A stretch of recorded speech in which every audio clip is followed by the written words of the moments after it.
फ्लिपकार्ट जो talk of the town बना हुआ है, आज का क्या चल रहा है, लाइए स्टिंग प्ले आउट करिए, क्या चल रहा है का, इसी पे फोकस कर रहा है। कोई व्यू नहीं। यतिन और आशीष से रिक्वेस्ट करी थी क्यों ना एक बुल वर्सेस बेयर पर्सपेक्टिव इस दिग्गज इसलिए कह रहा हूँ, 7,000 सवा 7,000 करोड़ रुपए मोबिलाइज करने के लिए आईपीओ आ रहा है, मार्केट में खुला है, तो क्यों ना दोनों पहलू टटोल लिए जाएं। क्या पॉजिटिव आर्ग्यूमेंट्स हैं, क्या निगेटिव आर्ग्यूमेंट्स हैं, वो आपके सामने रख दिया जाए। भाई साहब, आप दोनों के पास आ रहे हैं, ओवर टू यू। ये और पता है, वीरू एकदम न्यूट्रल व्यू लेके जा रहे हैं, उन्होंने चश्मे उतार दिया कि आप कुछ गलत सोचा ही ना इस बारे में। लेकिन क्या है बुल वर्सेस बेयर आर्गुमेंट्स? तो मुझे लगता है कि इतना सारा सोशल मीडिया पे बैकलैश है और बहुत सारी चीज़ें इसमें हो रही है। मैंने तो ग्रीन पहना है तो मैं बुल बन रहा हूँ, और आशीष ने थोड़ा रेड टाइप पहना है। रेड का शेड रेड है वो। आप चश्मे के नंबर चेक करा लीजिए यार, ये क्या है बात। 1+1 ऑफर आ रहा है, अब करूँ। बुल वर्सेस बेयर आप बोल रहे हैं, वो क्या चल रहा है? मतलब बुल वर्सेस बेयर अलग ही पूरा हमारा सेगमेंट है। Okay sorry, bull versus bear का सेगमेंट। हाँ, तो आशीष बोलते शुरू करने के लिए शुरुआत कर लेते हो। जैसे कि यतिन भी बता रहे थे कि कंपनी से कोई दिक्कत नहीं है किसी को। जितनी भी अगर आप रिपोर्ट्स देखें या फिर सोशल मीडिया पे जो आउटरीच चल रहा है, इसमें अगर आप देखें तो सिर्फ एक ही दिक्कत है, इतने महंगे वैल्यूएशन, 230 टाइम्स का पी, चश्मे बनाने वाली कंपनी है, सीधा 70,000 करोड़ का मार्केट कैप। लोगों को समझ में नहीं आ रहा है। ये तो वो वाली बात कर दी ना आशीष ने कि लड़का अच्छा है लेकिन फ्राइडे को एक पेग लगाता है। तो ये कोई आर्ग्यूमेंट नहीं चलेगा, क्योंकि बहुत सिंपल चीज़ है। और दोनों आशीष को मैं कहना चाहूँगा कि देखिए, अगर हम बात करें न्यू एज कंपनीज की, जिस तरीके से भारतीय बाजार इवॉल्व हुए हैं, आप एब्सोल्यूट बेसिस पे प्राइस टू अर्निंग्स क्यों देखते हैं? इतना एक्सपोनेंशियल ग्रोथ हो रहा है। आप पेग रेशियो देखिए, प्राइस टू सेल्स देखिए, और अगर हम प्राइस टू सेल्स बेसिस पे देख लें तो ये 10 टाइम प्राइस टू सेल्स है। मतलब ऐसा नहीं है कि बहुत एक्सपेंसिवली प्राइस्ड है।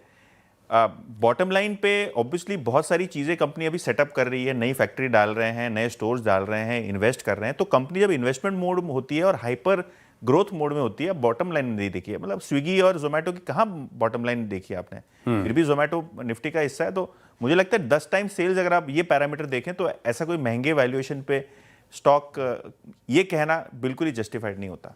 लेकिन हाइपर ग्रोथ अगर आप देखें तो लोगों को दिक्कत इस बात से भी हो रही है कि जो प्रमोटर्स हैं, इनके पैसे में बड़ी वेल्थ में एक हाइपर ग्रोथ देखने को मिली है। जो पुराने इन्वेस्टर्स थे, अब दरअसल दिक्कत यह है कि जुलाई में, यानी सिर्फ 4 महीने पहले अगर आप देखें तो जो प्रमोटर हैं, इन्होंने 4.27 करोड़ शेयर्स खरीदे हैं 52 रुपये के भाव पर, और तब जो कंपनी की वैल्यूएशन लगाई थी ये 8,700 करोड़। अपने लिए जब खरीदा तब 8,700 करोड़, और जब शेयर होल्डर्स को देने जा रहे हैं तब 70,000 करोड़ की वैल्यूएशन। हाँ बिल्कुल, बट ये क्या है ना, ये रघुकुल रीत सदा चली आई कि जो वीसी प्लेयर्स होते हैं, प्राइवेट इक्विटी प्लेयर्स होते हैं, वो रिवॉर्ड करते हैं प्रमोटर्स को। धंधा वो चला रहा है, स्किन इन द गेम नहीं होगा तो कैसे धंधा चलाएगा?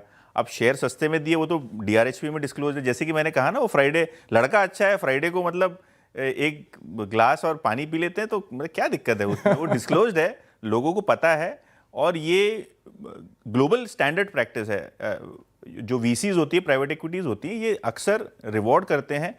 ठीक है, इसमें ये बात सही है गलत मैं नहीं कहूंगा, लेकिन ड्यूली डिस्क्लोज है, लोगों को पता है। ऐसा नहीं है कि कोई पॉजिटिव नेगेटिव सरप्राइज है। तो शायद ये पॉइंट आप इग्नोर भी कर सकते हैं। इग्नोर कर सकते हैं, लेकिन अगर शेयर होल्डर्स को थोड़ा सा रिवॉर्ड कर देते, जैसे मिसाल के तौर पर एलजी भी लाया था, वो भी अपनी महंगे वैल्यूएशन लेके आ सकते थे। थोड़ी सी वैल्यूएशन अगर सस्ती हो जाती तो इस इशू में अगर आप देखें तो कोई खामी नहीं थी। दरअसल अगर आप देखें तो एक आर्गुमेंट ये भी निकल के आ रहा है कि इतना एक्सेप्शनल बिजनेस क्या है, चश्मे बनाने वाली तो कंपनी है, एक ऑनलाइन चैनल ही तो है। अब इसके लिए अगर आप देखें तो केवल 2150 करोड़ का जो है फ्रेश इशू है, और बाकी तो जितने पुराने इन्वेस्टर्स हैं, प्रमोटर्स हैं, वो एग्जिट करके मुनाफा बना रहे हैं। बिल्कुल, वो उनका तो काम ही है प्राइवेट इक्विटी और वीसी फंड्स का पैसा बनाने का। लेकिन अगर हम बात करें बिजनेस मॉडल की, तो आप ये नहीं कह सकते कंपनी केवल चश्मे ही तो बनाती है। मतलब इस तर्ज पे तो मैं बोलूँगा, टाइटन क्या करती है? घड़ियाँ ही तो बनाती है, ज्वेलरी तो बनाती है, वो तो कोई भी बनाता है। देखिए, ये कंपनी अनऑर्गेनाइज से ऑर्गेनिक और ऑर्गेनाइज मार्केट की तरफ अपना मार्केट शेयर ले जा रहे हैं। सिंगल डिजिट मार्केट शेयर है जो मैनेजमेंट बता रहा है, जो बातें कर रहा है, जो ग्रोथ की चीज़ें बोल रहे हैं। शायद इनका डबल डिजिट मार्केट शेयर आगे जाके होगा। नई फैक्ट्री लगा रहे हैं, जो कंटेंट है वो डोमेस्टिक कर रहे हैं, शायद उससे मार्जिन्स भी बढ़े, और हमने देखा भी है कंपनी के मार्जिन्स लगातार बढ़ रहे हैं। तो सिर्फ ये कह देना कि केवल कंपनी चश्मे बनाती है, मुझे लगता है ये ठीक नहीं है। कंपनी बहुत सारी ऐसी चीज़ें करते हैं जो नॉर्मल ऑपरेशन नहीं करते हैं। इनका जो लॉयल्टी प्रोग्राम है वो बहुत अच्छी तरीके से चलता है। इनका जो 1+1 स्कीम है बहुत अच्छी तरीके से चलता है। इनफैक्ट जब मैनेजमेंट का मैंने इंटरव्यू लिया था वो बोल रहे थे, यतिन पहले तो मैं ब्लैक और ब्राउन जूता ही रहता था मेरे पास, अब मुझे याद नहीं कितने जूते मेरे पास। तो चश्मे का भी ऐसा ही है कि लोगों को अब ओकेजन वाइज चश्मे चाहिए। मतलब अगर कोई शादी अटेंड करनी है, पार्टी अटेंड करनी है, ऑफिस में जाना है तो अलग अलग चश्मे। वो अलग बात है, मैं और आशीष वर्मा जी दोनों एक ही चश्मे पहनते हैं, हमारा स्टैंडर्ड एक ही हम फ्रेम यूज करते हैं। लेकिन मिलेनियल्स हैं जैसे कि वीरू और आशीष चतुर्वेदी, वो तो मतलब कितने मल्टीपल, रोज अलग चश्मे होते हैं इनके पास। वो अलग बात है, आज वीरू ने नहीं पहना।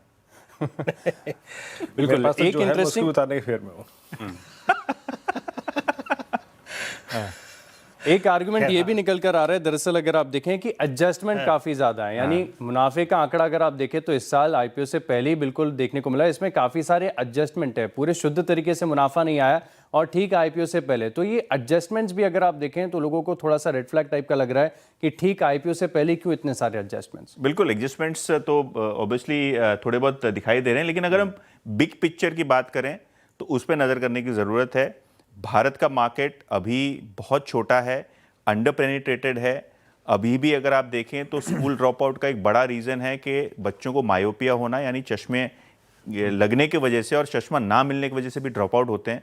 तो मार्केट बहुत बड़ा है, मार्केट एक्सपेंडिंग है और शायद कंपनी सही तरीके से इस अपॉर्चुनिटी को कैपिटलाइज करे तो बहुत बड़ा रनअवे यहाँ से आपको देखने को मिल सकता है। ग्रोथ में वैल्यूएशन की तो बात ही नहीं है और स्टॉक प्राइस की तो बात नहीं है, रिकमेंडेशन की बात नहीं है, लेकिन ग्रोथ के मामले में शायद चीजें अच्छी यहाँ से बेहतर हो सकती है। देखिए, मार्केट में एक ये भी बात कही जा रही है कि वैल्यूएशन जस्टिफाई कर जाते हैं अगर बहुत स्ट्रांग मोट होती है, लेकिन इसमें ऐसा कोई नहीं है कि बहुत बड़ा एंट्री बैरियर है। कल को किसी के पास ज्यादा पैसा होगा तो स्केल की कंपनी खड़ी करना इतना मुश्किल नहीं है। बिल्कुल, देखिए कंपटीशन तो एक बात है जो ऑब्वियसली एक रिस्क होता है, लेकिन जैसे कि मैंने पहले कहा, बिग पिक्चर देखिए, अभी मार्केट शेयर सिंगल डिजिट में है, यहाँ से बहुत लीवे है शायद मार्केट शेयर को बढ़ाने में, ग्रोथ को बढ़ाने में। तो देखते हैं कैसे एक्सपैंड करते हैं मार्केट। हमने बहुत सारी कंपनियों में ऐसे भी देखा है जो ट्रेडिशनल ब्रोकरेजेस होते थे, हमने ये कहा कि जीरोधा क्या करता है, ग्रो क्या करता है, लेकिन आज दोनों ही कंपनी बहुत प्रॉफिटेबल हैं, बड़ा मार्केट शेयर है, ट्रेडिशनल बिजनेसेस से बहुत अच्छा करते हैं। टाइटन का मैंने एग्जाम्पल दिया, बहुत सारी ऐसी कंपनीज हैं इंडिया में जो डिस्टर्ब करती हैं और मार्केट लीडर्स बनते हैं। लेंसकार्ट बनेगा कि नहीं हमको नहीं पता, लेकिन बहुत सारी चीज़ें यहाँ हो सकती हैं। नहीं, इंटरेस्टिंग है और एक्चुअली दोनों तरफ के पहलू बिल्कुल सटीक हैं। जो भी हो, पीयूष बंसल साहब को आप एक क्रेडिट दोगे, कौन ऑर्गेनाइज चश्मे जितने थे, मिनिस्क्यूल सा मार्केट शेयर हुआ करता था उन सब के पास, इन्होंने आके अपने आप एक बड़ी कैटेगरी क्रिएट कर दी। क्या मतलब, एक ज़माने में चश्मे वैसे ही थे जैसे डॉक्टर दवा देता था तो आप दवा की दुकान में जाके दवा, उससे ज़्यादा चश्मे की कोई वो नहीं थी। अब एक्चुअली वो कैटेगरी क्रिएट कर दिए, डिस्टर्ब करा इस पूरे स्पेस को। पुराने वो, अब पीयर्स के नाम नहीं लूँगा, डोमिनेंट मार्केट रखती थी जो ऑर्गेनाइज में, उन सब का मार्केट छीन लिया इन्होंने। आप जाइए, फुटफॉल देखिए दुकानों पे, वीरू वीकेंड पे तो भीड़ लगी रहती है इनकी दुकानों में, और इनके पुराने जो कंपटीटर्स थे खाली पड़े रहते हैं। ये तो सच है। अब ये बात अलग हो सकती है किस मूल्य, हर चीज़ किसी मूल्यांकन पे अच्छी लगती है। राजेश अग्रवाल साहब, जब आपने आरएचपी पढ़ा तो क्लियर दिखा या चश्मे के सामने ब्लर विजन था? देखिए, आरएचपी जब पढ़ा तो मैंने देखा 2800 स्टोर हैं, 61% इंडिया से रेवेन्यू आती है, 39% इंटरनेशनल है, ओमनी चैनल है, सब कुछ अच्छा अच्छा दिख रहा। 5 फैक्ट्रीज है, चाइना में भी है, नए बनाने की नए प्लांट बैठा रहे हैं हैदराबाद में, स्टोर काउंट लगातार बढ़ा है। लेकिन नंबर्स जब देखता हूँ ना तो मुझे कंफर्ट नहीं आता है। अभी यतिन जी अपनी जो कमेंट्री कर रहे थे उसमें बार बार एक बात कह रहे थे कि लड़का अच्छा है बट फ्राइडे को कभी कभी लगा लेता है। ये डायलॉग शोले का है सर, और उस डायलॉग के बाद मौसी कहती है कि मैं सगी मौसी हूँ, कोई सौतेली माँ नहीं जो कुएं में धकेल दूं। तो सर मैं तो इन्वेस्ट नहीं कर रहा है और ना रिकमेंड कर। ठीक बात है, बिल्कुल ठीक बात है। और बहुत डिवाइडेड है स्ट्रीट इस आईपीओ को लेकर, और सबसे इंपॉर्टेंट, जिस वैल्यूएशन 70,000 करोड़ रुपए का मांग रहे हैं और जिस भाव पे जिस मल्टीपल पे आ रहा है उसको लेकर सबसे बड़ा इशू। सबके अपने अपने व्यू हैं, देखते हैं कैसा चलता है। मेरा लॉजिक तो ये कहता है वीरू, जब इतना मतभेद हो किसी पे तो काहे बिना बात की गंगा में कूदना। एक बार लिस्ट हो जाए, मार्केट फोर्सेस डिसाइड कर लें सही मूल्यांकन है क्या, उसके बाद रिविजिट करा जा सकता है। ये भी एक तरीका हो सकता है। मुझे थोड़ा ये आईपीओ में नायका- पैसा डालना है। मैं इसे ठीक नायका की तरह ट्रीट करूंगा। एक बार आप लिस्टेड स्पेस में आइए, लेट्स सी, फिर आपकी ग्रोथ देखते हैं, क्योंकि अभी